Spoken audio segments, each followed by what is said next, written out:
바쁜 당신이 알아야 할 모든 것 여기에 있습니다. KBS 1라디오 김성환의 시사야. 여야 거물급 인사들이 너도 나도 경기도지사에 출사표를 던지며 경기도가 6월 지방선거 최대 격전지로 떠오르고 있습니다.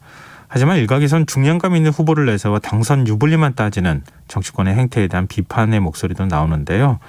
오늘은 경기도지사 일찌감치 출사표를 던진 분이죠. 국회 부의장을 지낸 심재철 경기도지사 예비후보 연결해서 경기도지사 선거 얘기 좀 나눠보도록 하겠습니다. 안녕하십니까? 네, 안녕하십니까? 네, 이 지난 17일 출마 선언하셨어요. 이 먼저 네. 출마의 변부터 좀 짧게 들어볼까요? 아시는 대로 경기도는 지방정부 중에서 가장 큽니다. 인구와 면적 중에서요. 예. 그래서 그만큼 잠재력이 있지만은 그 잠재력이 지금까지는 제대로 발휘가 안 됐습니다. 그래서 앞으로는 좀 경기도정이 제대로 굴러가서 경기도가 제대로 좀 그 잠재력 발휘하는 발전이 돼야 되겠다라는 그 하나하고, 예. 그다음에 두 번째로는 이재명 전 지사가 부정적인 유산을 적잖이 남겨놨습니다. 그래서 특히 뭐 인사 문제랄지 이런 부분에서 공무원들의 사기가 상당히 지금 저하되어 있는 이런 상태인데요. 네. 이 경기도정이라는 것은 경기도와 경기도민을 위해서 진행이 될 필요가 있다라는 그런 생각에서 이런 점들이 부정적인 것들도 좀 극복하는 데는 그래도 심재철이가 좀 낫지 않겠느냐라는 생각에서 출마를 결심하게 됐습니다. 경기 안양에서만 우선을 하신 거잖아요. 예. 뭐 누구보다 경기도를 잘 하실 것 같은데 경기도민은 어떤 도지사를 바란다고 생각하세요? 추상적으로 얘기하자면은 경기도에 모든 것을 쏟아붓고 경기도만을 사랑하는 그런 사람을 원할 거라고 생각을 합니다. 그래서 당장 도민으로서는 내가 사는 곳에서 내 삶이 나아져야만이 도가 잘 돌아가고 있구나라고 이렇게 생각을 할 거고요. 경기도가 발전되고 있구나라고 생각을 할 겁니다. 바로 이제 그런 것들이 평범한 사람들의 생각일 거고요. 이 정치적인 징검다리로 경기도를 이용하는 모습, 이것은 도민에 대한 예의도 아니고, 네. 그리고 또 그런 모습은 도민들이 금세 알아채고 저 사람은 이제 우리를 이용하기 위해서 온 사람이구나라고 아마 실증을 낼 수밖에 없다고 봅니다. 네. 어떤 분을 지칭하시는 건지 제가 여쭤봐도 될까요? 그거는 청취자들이 충분히 감 잡지 않을까요? 네. 근데 지난 대선 때도 그랬고 경기도가 국민의힘 입장에서는 좀 결코 쉬운 지역은 아니잖아요. 그렇죠. 예, 좀 이번에도 민주당 입장에서 볼 때는 지난 대선 때 결과도 있기 때문에 좀 기대를 걸고 있는 상황이거든요. 조금 힘든 싸움이 되지 않겠습니까? 예, 말씀하신 대로 이번 대선에서 경기도는 5.3%포인트 뒤졌습니다. 예. 서울에서는 이겼지만은 우리 경기도에서는 그만큼 이제 뒤졌는데, 이 지리적으로 보면은 경기도 동북부 그리고 동부 쪽 이쪽은 이기고 중간중간에 이제 점점이 몇 군데 이기고 나머지가 굉장히 이제 다들 지는 이런 판세가 됐었는데요. 네. 그러다 보니까 이 칼라로 나타내면은 빨간색은 동북부와 동쪽으로 쭉 이렇게 돼 있고 나머지가 전부 파란색으로 이렇게 돼 있는데, 어쨌든 이 경기도는 동서남북 그리고 육지와 바다 이런 것들이 아주 굉장히 복합적으로 지금 다양하게 모여 있는 것입니다. 그리고 네. 도민들도 팔도에서 사람들이 모여 있기 때문에 결국 이것은 어떤 특정 이념을 중심으로 하는 것보다는 지역 현안이 훨씬 더 큰 위력을 발휘한다라고 저는 그렇게 보고 있습니다. 구체적으로는 교통이나 일자리, 주택 문제 이런 것들을 누가 더 나 자신에게 살갑게 제시를 할 것이냐, 나는 이런 문제가 훨씬 더 중요한 접근 요소가 아닌가라고 생각합니다. 네. 근데 오늘 유승민 전 의원이 경기도지사 출마 선언을 했습니다. 이제 경쟁자가 되지 않겠습니까? 그러시겠죠. 예. 네. 정치인으로서 유승민 이제 예비 후보가 될 텐데 어떻게 평가하십니까? 누구든지 나올 수 있는 것이죠. 그러나 문제는 과연 표를 얻을 수 있겠느냐라는 것이 가장 중요한 거 아니겠습니까? 네. 이 유승민 전 지사 같은 경우가 이제 오늘 선언을 했는데 출마하고 말고는 그분의 자유입니다. 그러나 과연 사람들이 일반적으로 생각하는 궁금증은 왜 경기도지? 왜 그 사람 나오지? 하면서 대부분 뜬금없다는 그런 느낌을 많이 갖습니다. 네. 그래서 대권을 2번이나 도전한 사람이 왜 경기도야?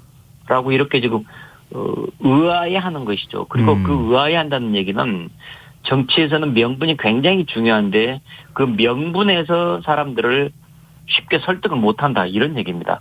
사람들이 누구나가 듣고 그래 그럴 것 같다라고 고개를 끄덕여야지 그래야지 쉽게 설득이 되는데 왜 그래? 대권 하다가 왜 경기도야? 그리고 그 사람 무슨 상관이지 경기도하고? 이런 느낌들이 대부분입니다. 그런 점에서 저는 그분은 뭐 쉽게 나올 수 있겠지만 과연 본인의 생각대로 이게 될 것이냐. 결코 경기도민들이 그것을 용납하지 않을 거라고 저는 보고 있습니다. 네, 뭐 지금 이제 약간 뜬금없다 이렇게 표현하셨지만 대구에서 국회의원을 지내신 분 아니겠습니까? 그리고 대권 도전을 했고, 근데 갑자기 이제 경기도지사 나온 부분에 대해서 이제 지적을 하신 건데 그렇습니다. 이준석 대표는 출신지와 관계없이 정치인의 능력을 입증할 기회다 이렇게 얘기를 했어요. 약간 좀 두둔하는 듯한 모습도 보이고 있거든요. 이준석 대표와 유승민 전 의원하고 개인적인 관계 그리고 그 아버지 때로 올라가서 또 어떤 관계에 있다는 건 이미 널리 알려진 사실 아니겠습니까? 네네. 그런데 이제 어쨌든 뭐 그런 것들을 떠나서 그것은 객관적인 평가는 아니다. 그리고 어떤 이 당 대표로서는 중립을 지켜야 되는 사람인데 중립을 지키지 않고 어느 쪽으로 치우치는 듯한 발언을 하는 것은 이것은 매우 잘못된 태도다라는 것을 먼저 지적하지 않을 수가 없고요. 예. 아무튼 이 부분은 뭐 누구든지 뭐 나올 수는 있는 것이죠. 그러나 나오더라도 이것이 도민들에게 사랑을 받을 것인가, 과연 승리를 할 것인가 이런 관점에서 판단을 해야지. 나와 관련돼서 자기 자신과 관련돼서 유불리 어떤 계산을 한다는 것은 이건 정치인으로서 올바른 태도가 아닌 것이죠. 네. 그럼 민주당에서 김동연 이제 대표가 나온 걸 이제 결국 이제 당을 통합할 거니까요. 그걸 이제 생각했을 때 유승민 전 의원이 맞상대가 되어야 한다. 이런 의견이 당내에 좀 있는 것으로 알고 있고, 그래서 전략공천 얘기가 나오더라고요. 지금 전략공천 주장에 대해서 어떻게 보십니까? 전략공천을 만일 해서 현재 나와 있는 후보들을 무시를 하고 전략공천을 한다면은 아마 스스로 우리가 패배의 길로 가는 필패의 길로 갈 수밖에 없게 될 겁니다. 만일 낙하산 공천을 하고 그렇게 전략공천을 한다면은 이것은 윤석열 대통령이 내세운 공정과 상식에도 정면으로 반하는 것입니다. 그렇기 때문에 이것은 그러면 도대체 지금 윤석열 당선인 당신이 얘기한 공정과 상식 그게 당신 당 안에서부터 무너지는데 뭐냐 이거예요. 이런 식으로 지금 사람들은 되물을 수밖에 없는 것이고, 그렇기 때문에 이것은 지금 전략공천이 뭐 어느 한 일각에서 얘기하듯이 쉽게 그렇게 장난처럼 그렇게 될 것은 아니다라고 생각합니다. 저는 경선이 될 수밖에 없다라고 생각을 합니다. 그럼 당내 경선을 거친다면 내가 유승민 의원보다 어떤 부분에서 경쟁력이 있다 좀 자신하시는지요? 그것은 일단은 표를 얻는 데는 가장 중요한 게 민심 아니겠습니까? 네. 저는 뭐 경기도에서 지금 20년 동안 지금 의정 생활을 했고요. 그리고 당직은 뭐 원내대표, 당대표 권한대행, 국회 지금 국회 부의장. 그래서 당직과 국회직 등 여러 가지 것들을 다양하게 경험을 했었습니다. 그리고 또 이번 대전 때는 경기도 총괄선대위원장으로 경기도를 여러 군데 구석구석 다녔었거든요. 그리고 이제 바로 그런 점에서 경기도의 민심들을 쭉 확인을 하고 경기도민들과의 접촉면이 많아지면서 경기도민들로부터 그래 그럼 당신은 우리의 대표가 될 만하겠다라는 그런 이 감정적인 심정적인 것들을 공감대를 형성을 많이 했던 거죠. 지금 김동연 대표를 비롯해서 민주당 쪽에서는 뭐 안민석, 조정식 그리고 염태영 전 수원시장 지금 잇따라 출마 선언을 한 상황이거든요. 민주당 후보들은 어떻게 평가하고 계십니까? 제가 민주당에 대해서 뭐라고 지금 가타부터 얘기할 주제는 안 되고요. 네. 어떤 분이 될지 안 될지, 그다음에 경선이 어떻게 될지 안 될지, 그 부분에 대해서는 제가 섣불리 예측을 할 수가 없습니다. 그러나 무엇보다도 지금 현재 움직이는 것들을 보면은 이 도민을 위한 정책보다도 너도 나도 이재명 전 지사, 이재명 후보하고 내가 어떤 관계가 있다라는. 이재명 후보의 후광을 강조하는 모습을 보이고 있어가지고, 저게 지금 과연 올바른 모습이냐, 저건 아닌데라는 그런 생각을, 저는 이제 그런 생각들을 하는 것이죠. 그래도 사실 이재명 전 후보 지금 이제 민주당 상임고문에 영향력이 없다고 볼 수는 없잖아요. 물론 있죠. 당연한 것이죠. 그러나 그와 함께 나는 나로서의 나 자신이 가지는 상품이 뭐다. 따라서 내가 가장 유력하다. 이렇게 나와야 되는데 그게 아니죠. 그거보다도 저는 이재명 후보하고 이러저런 관계가 있고 이렇습니까? 그러니까 저를 해 주십시오. 그건 접근 포인트가 다른 것이죠. 네. 근데 각각의 이제 후보들의 중량감 뭐 이런 차원을 넘어서서 이번 지방선거에서는 부동산 문제가 집중 부각될 것이다. 경제 전문가와 경쟁력이 있지 않겠느냐. 이런 분석에 대해서는 뭐라고 얘기하시겠습니까? 당연하죠. 뭐 부동산 문제는 아주 중요한 경제 문제가 그러면 당연히 뭐 등장을 할 것이고요. 예. 그런데 아이러니하게도요. 이 경기도에서는 경제 전문가를 내세웠지만은 실패한 예들이 더 많습니다. 성공보다도. 예. 숫자로 따지면 지방선거 지금까지 7번 있었는데 그중에 경제도지사를 표방했던 게 5번입니다. 무려 5번인데 그중에서 딱 한 번만 성공하고 나머지 네 분은 전부 다 실패했습니다. 예. 그래서 지금 경기도에서는 경제도지사 경제 문제만 가지고 내세워서 그게 잘 맥힌다? 아닙니다. 실제적으로 그러지 않습니다. 네. 어떤 경제라는 이슈, 부동산이 중요하긴 하지만은 특정 이슈보다는 경기도 구성 자체가 워낙 다양하니까 모든 것을 포괄하는 종합적인 평가를 할 수밖에 없다. 그리고 지금까지 역대 선거 결과가 그래 왔다라고 지금 말해주고 있습니다. 그렇군요.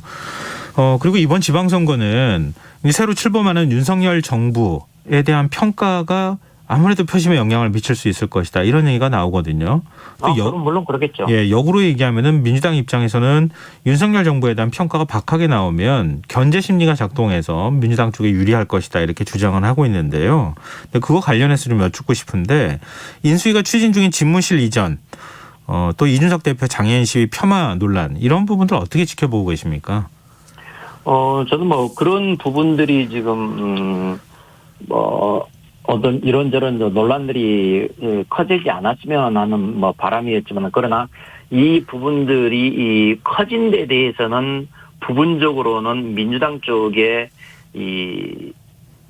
민주당 쪽에 나름대로의 기여가 있었다. 기여라기보다 민주당 쪽에 나름대로의 활동이 있었다라고 생각을 하는데 네. 그러나 이런 부분들 어차피 지금 이 전반적으로 봐서 국회를 지금 현재 민주당이 장악하고 있는 상황에서 지금 밀리면은 지방선거까지 다 밀린다. 따라서 절대 밀릴 수가 없다. 어떻게 하면은 이 윤석열 당선인을 최대한 흠집을 내는 것이 우리에겐 플러스가 된다라는 그런 접근 방법을 가지고 있는 것 같아요.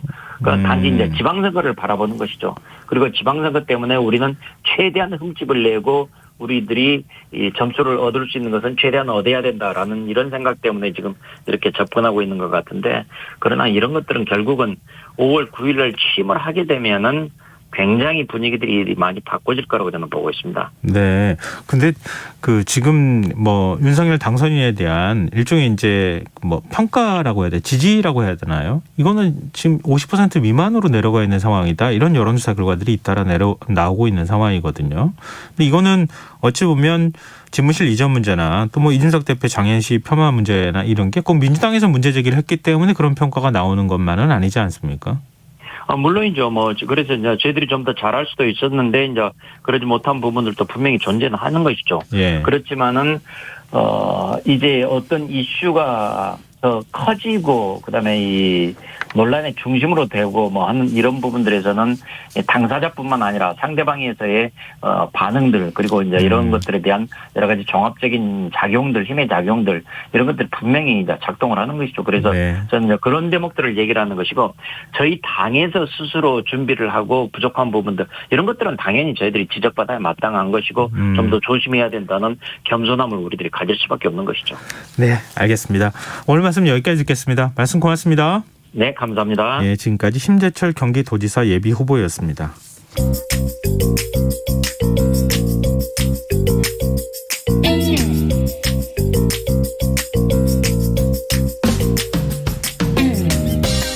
복잡한 정책부터 실물 경제와 투자까지 눈여겨봐야 할 경제